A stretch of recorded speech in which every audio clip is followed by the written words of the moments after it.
در ویدیو قبلی ما با محور مختصات آشنا شدیم. حالا میخوایم یه خورده بریم سراغ کدهامون. اگر به سمت راست تصویرمون نگاه کنیم، این بالا نوشته کد و وقتی روی تب کد باشه برای ما لیستی از کدهای مختلف رو میاره که در هر کدوم از اینها یک سری بلوک هستش که ما میتونیم از این بلوک ها استفاده کنیم. طبیعتا میدونیم که چون اینها رنگ متفاوتی دارن احتمالاً به هم دیگه ربط دارن و با بقیه هم متفاوتند. اما دونه دونه یک مرور جزئی کنیم. اولیش میگه حرکت. حرکت یعنی چی؟ من میخوام این پیکو واکینگ خودم رو نمایش بدم اول. خب از این کد میخوام استفاده کنم. میگم حرکت کن. میره کدوم سمت؟ سمت بالا. به نظر شما چرا میره سمت بالا؟ بر چه اساسی میره؟ اگر یکم دقت کنی اینجا جهت هم هست -1 درجه. جهت هم عوض میکنم. الان حرکت کن رو میزنم. میبینید به سمت 81 درجه داره میره. مگه ما این رو اصلا توی چند تا ویدیوی قبل رو حالت گردش ممنوع نذاشتیم و هر چقدر این رو 360 درجه میخواستیم بچرخونیم هیچ اتفاقی نمیافتاد؟ پس چرا وقتی من میگم حرکت کن به این شکل حرکت میکنه؟ خب به خاطر اینه که گردش ممنوع ما فقط حالت گردشش رو غیر فعال میکنه، ولی اگر ما کد حرکت کن رو بذاریم به همون میزانی حرکت میکنه که جهت شکلکمون باشه. پس من اگر بخوام به سمت راست بره باید این روی 90 درجه بذارم و از این به بعد هر وقت حرکت رو بزنم به جهت 90 درجه میره. اما این 10 گام چیه؟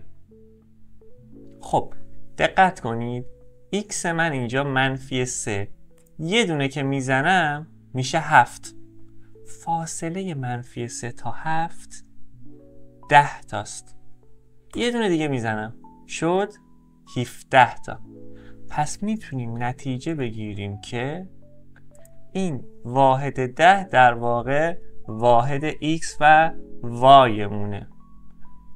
الان اگر جهتش رو بذارم 180 درجه به نظرتون چه اتفاقی میفته؟ حدس بزنید اول. خب این رو میزنم. دقت کنید x هم 17 و y هم 63. یک بار که میزنم x هم همون 17 هستش اما y هم 10 تا میاد پایین. پس اینجوری من نتیجه میگیرم که بر اساس زاویه من x و y من تغییر میکنن به شکلی که زمانی که من این کد حرکت کن رو میزنم به اندازه 10 تا نسبت به جایی که اول هست فاصله داره. این رو طبیعتا اگر درست کنم 20، این دفعه وای من باید 20 تا بره و بله از 53 شد 33. دوباره جهت رو همین 90 درجه میکنم تا بریم سراغ کارهای دیگه و زاویه رو این دفعه میخوام از همه طرف بچرخه. کد بعدی بچرخه. میگه بچرخ 15 درجه. خب طبیعتا این رو که بزنم در واقع در جهت عقربه های ساعت 15 درجه میچرخونه. پایینیش رو بزنم دقیقا برعکسش رو انجام میده، یعنی خلاف جهت عقربه های ساعت 15 درجه میچرخه و میبینید مثلا -150 میشه -65 180 165 میبینید 15 تا تغییر میکنه. دوباره همین 90 میذارمش. کد بعدی هست برو به مکان تصادفی. این رو هر چقدر بزنم خود به خود یه x و y تصادفی انتخاب میکنه و میره اونجا.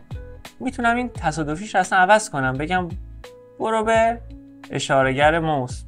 طبیعتا میبینه که موس من کدوم بره، سعی میکنه به موس من برسه، ولی خب چون موس من خارج از صحنه هستش موفق نمیشه. حالا میخوایم با آرزوش برسه، بره به سمت C. همین که بزنم دقیقا میره به سمت C. پس اینجا ما میدونیم که کدهای مربوط به حرکت میاد و حرکت و جاهای این رو به ما نشون میده. مثلا میتونم بگم برو به x 0 و y 0. یک بار که کلیک کنم منو میبره به وسط. یا حتی میتونم جهتش رو هم عوض کنم، مثلا از اینجا بگم 70 درجه، یعنی به جای اینکه اینجا 70 درجه رو بگم میتونم اینجا مثلا بگم منفی 90 درجه. حالا با این کدهای حرکتمون بعداً زیاد کار میکنیم، چون که قرار بقیه رو هم نشون بدیم فعلا با حرکت کاری نداریم. بعدی ظاهرشه. قبلا با کدهای ظاهر کار کردیم، مثلا بگو سلام. خب این 2 ثانیه میتونیم عوض کنیم بذاریم 1 ثانیه یا 5 ثانیه یا هر چیزی. اگر خالی بگیم بگو سلام تا ابد میگه بگو سلام. حتی میتونه فکرم کنه، مثلا به اون فکر کنه به من به مدت 2 ثانیه. و اینجا خب فکر کردن میبینید علامت فکر کردن داره. حتی میتونیم تغییر حالت هم بدیم. تغییر حالت چیه؟ میبینیم که این شکلکمون 4 تا حالت داره. اولیش اینه، دومیش این. میبینید یکم دست و پاش عوض شد. در رابطه با حالت ها قشنگ یک جلسه با همدیگه صحبت میکنیم. پس میتونیم نتیجه بگیریم که این قسمت ظاهر که بنفش رنگه هم کلن به ظاهر این شکلک ما ربط داره. میرسیم به صدا. با صدا فعلا کاری نداریم، ولی طبیعتاً ما میتونیم صداهای مختلفی رو در اینجا داشته باشیم. قسمت بعدی رویدادها. وقتی پرچم سبز کلیک شد مهمترین رویدادیه که تا الان یاد گرفتیم. چرا مهمه؟ چون بدون این ما هیچ کدوم از این کدامون به درد نمیخوره. مثلا من میخوام بهش بگم حرکت کن، پرچم سبز رو که بزنم به هیچ عنوان حرکت نمیکنه. بذار اول از این حالت کله پایی درش بیارم. میبینید به هیچ عنوان کار نمیکنه. چرا کار نمیکنه؟ چون که حرکت کن اصلا نچسبیده به وقتی پرچم سبز شد. یعنی انگار ما اصلا نگفتیم که حرکت کن. درسته روش بزنیم حرکت میکنه، ولی مثل این مونه که یک بازی رو میخوایم انجام بدیم بریم تو قسمت کدهاش دونه دونه اون کدهاشو خودمون دستی بزنیم. قطعا این درست نیست. پس چی کار میکنیم؟ وقتی که میخوایم یک کاری انجام بشه باید بگیم چه زمانی انجام بشه و ما از مهمترینش استفاده میکنیم. میگیم وقتی پرچم سبز کلیک شد حرکت کن. ببینید حرکت. یا حتی میتونیم چند تا کد هم بهش وصل کنیم. بریم تو قسمت ظاهر بگیم حرکت کن 10 گام و بعد بگو سلام به مدت 2 ثانیه. ببینید چه اتفاقی میفته. بلا فاصله حرکت میکنه و 2 ثانیه سلام میگه. حالا 10 گام درست میکنم 50 گام. ببینیم چی میشه. 50 گام یهو میره جلو و بعد سلام میکنه. کد بعدی مربوط به کنترل میمونه. کد کنترل قشنگ چند تا جلسه جدا میخواد. یکیش مثلا منتظر بمانه. من میگم بعد از اینکه 50 گام حرکت کردی 1 ثانیه منتظر بمون، بعدم بگو سلام. ببینید یکم موند و بعد گفت. ببینید 1 ثانیه صبر و بعد میگه سلام. یه سری کدهای خیلی قشنگ هم وجود داره، ولی حیفمه که الان بهتون بگم.